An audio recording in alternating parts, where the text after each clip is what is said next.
It's Wednesday, the 21st of January, 2026, and here are your newspaper headlines. While the right-leaning press focuses on celebrity gossip, the world is watching an unprecedented diplomatic meltdown at Davos. President Trump has officially discarded any pretense of peace in his pursuit of Greenland. In a bizarre text message to Norway's Prime Minister, Trump linked his 10 to 25% tariff threats to being snubbed for the Nobel Peace Prize. He told the Norwegian leader that because he wasn't awarded the prize, he no longer feels an obligation to think purely of peace, and instead he will prioritize what is good and proper for the United States, specifically the annexation of Greenland. At Davos, European leaders like Emmanuel Macron and Ursula von der Leyen are framing this as a new colonialism. They have warned that Europe's response to Trump's trade blackmail will be united and unflinching. The Board of Peace Trump promised just a year ago has been replaced by a trade war that risks ripping NATO apart at the seams. Now, to a domestic story where the right-wing press is working overtime to spin a narrative. The approval of the Chinese super embassy at Royal Mint Court.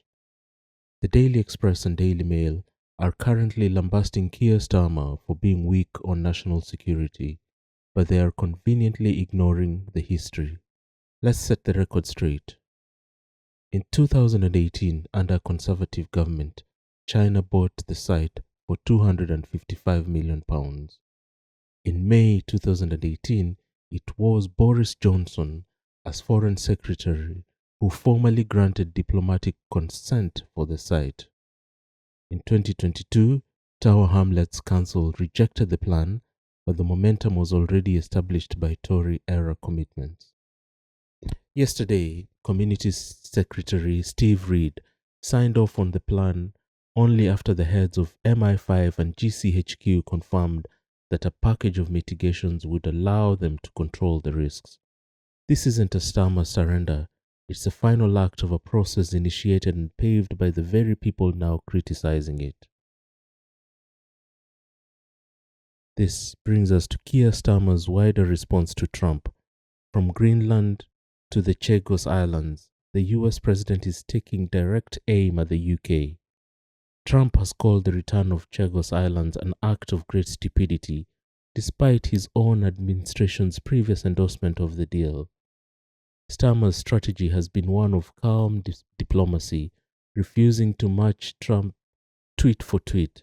His cabinet argues that private British diplomacy is what secured a trade deal and protected UK manufacturing in the past year. However, many, including ourselves, are asking, at what point does calm become appeasement? Trump has shown he's not a typical diplomatic actor. He's using tariffs as a weapon against his own NATO allies.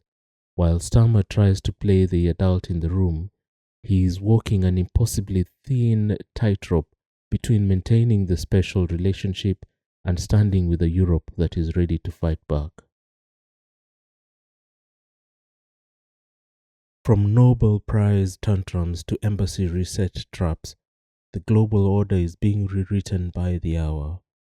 Is Starmer's calm the right approach? Or is it time for the UK to stop trying to appease a leader who clearly has no interest in peace? Let me know your thoughts in the comments.